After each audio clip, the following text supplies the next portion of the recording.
students, it's Mr. Bornheimer. This is your Unit 3 on acceleration review. And I think that you will find some very helpful tips in this particular video for studying for your test.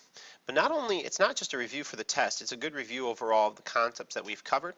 And so it's going to be just a few minutes. So if you just want to sit back and watch, that'd be great. So if you recall, we were studying in section B in your notes, and we were discussing a couple of ideas about displacement, position time graphs, and velocity time graphs. Now, you can see here that we have a position versus time and a velocity versus time. And one of the things that I really wanted you to do, okay, was to really take a close look at how position time and velocity time graphs relate to one another.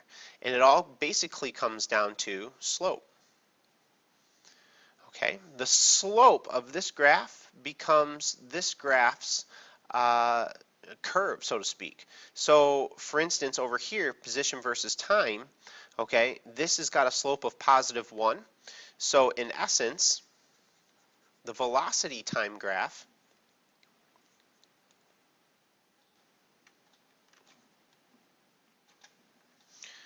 let's see if I can actually, nope, all right, I was going to try to paste it in.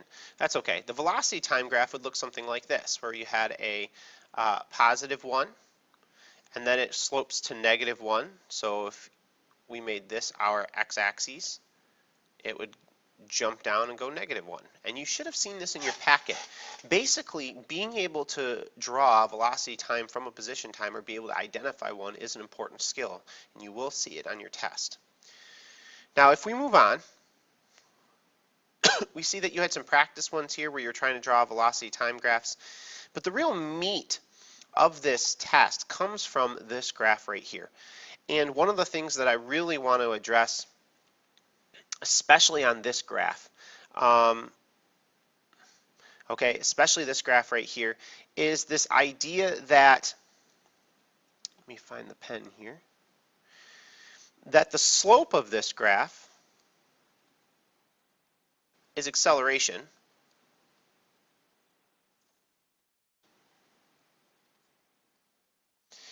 and the area under the curve, okay, so all of this area under the curve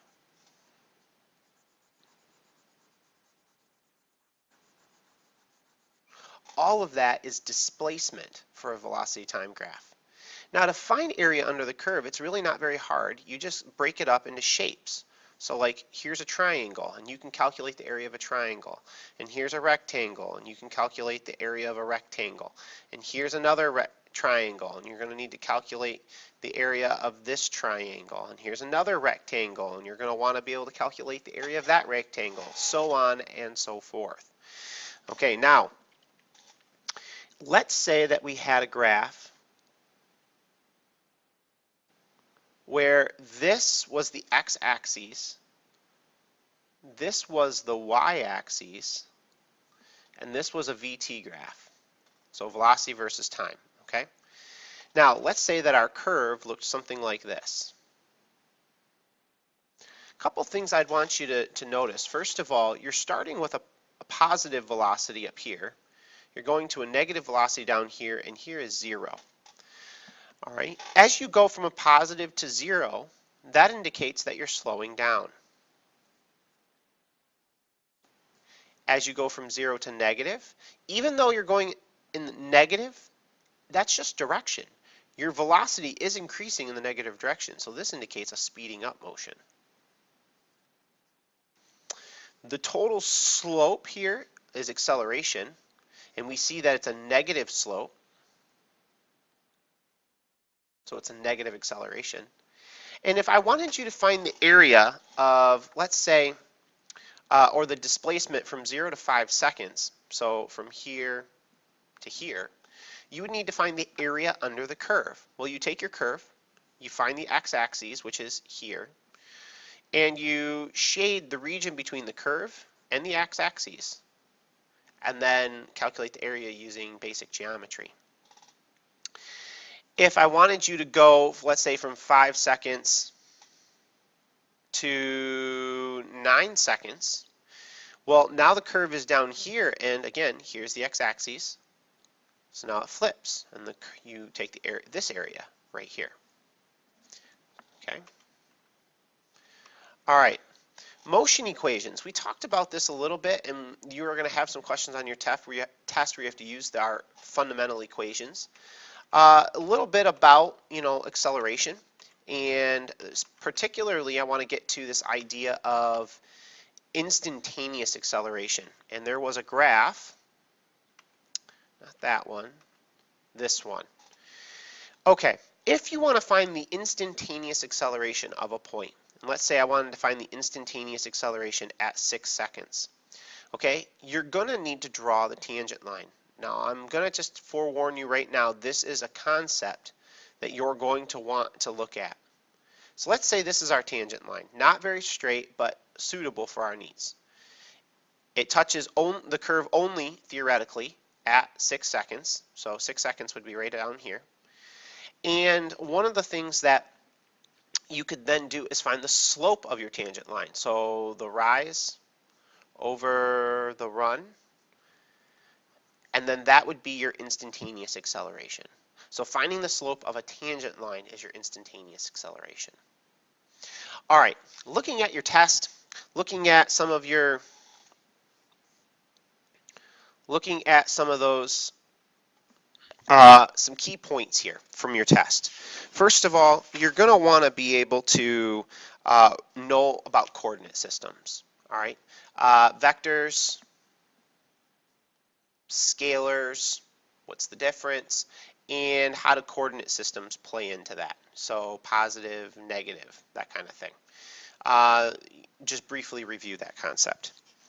Definitely review what position time and velocity times look like and how they relate. There's a couple of great graphs on the practice test, interactive practice tests online. And if you were to go to B Classroom and go to Physics Unit 3 and click on the test prep questions here, you can scroll down through them and you can see there's some really great graphs, questions.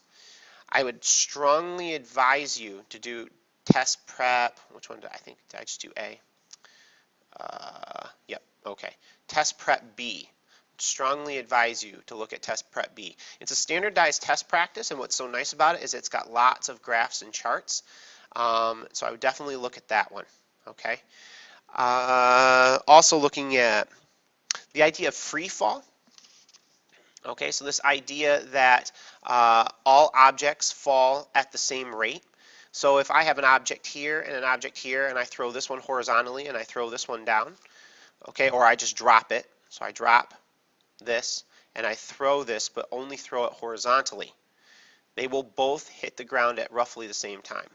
And we can see that kind of play out here in this one video on the playlist where we're talking about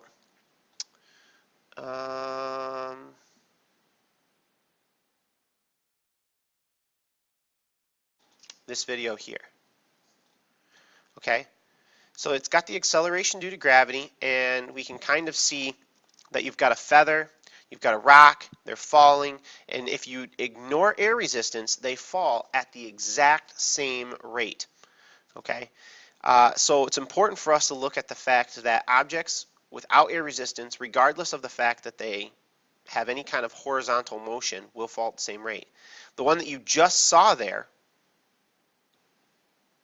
okay, was this rock going horizontal, yet it's going to hit the ground at exactly the same time. So, watching this video unfold, looking at the acceleration due to gravity, that's also important.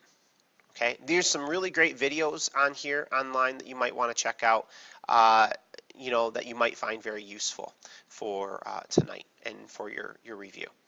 The homework answers have been posted, okay, and here are some of those there. All right, so just be aware of that. And looking at your test further here, really make sure that you understand that idea of displacement. I can't emphasize that enough. Make sure you also know, and I guess I can definitely talk about this, the idea of y equals mx plus b. For certain graphs, like a velocity time graph, this would represent velocity. This would represent acceleration, X would represent time, and B would represent initial velocity. And if you look at this carefully, it looks like one of our functions, or our equations, equation number 1 to be exact. So we can get all of that information from our graphs. So make sure that you recognize that. Notice here that the slope is acceleration. Notice here that our x values are time. Notice that b relates to the initial velocity of an object, and oftentimes it is 0. And yeah, so just be aware that you might see something that's going to require your knowledge of y equals mx plus b.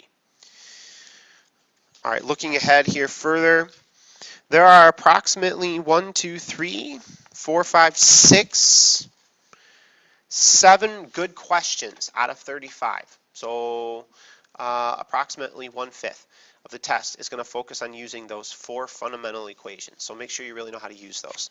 Otherwise, there are 1, 2, 3, 4, 5, 6, 7, 8, 9, 10, 11 questions with multiple parts that deal with graphing. So really look at your velocity time graphs.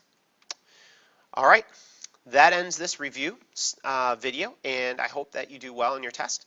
If you have any questions, you can always email me. Otherwise, I hope that you do well, and I'll see you tomorrow. Thank you for watching. Have a good night.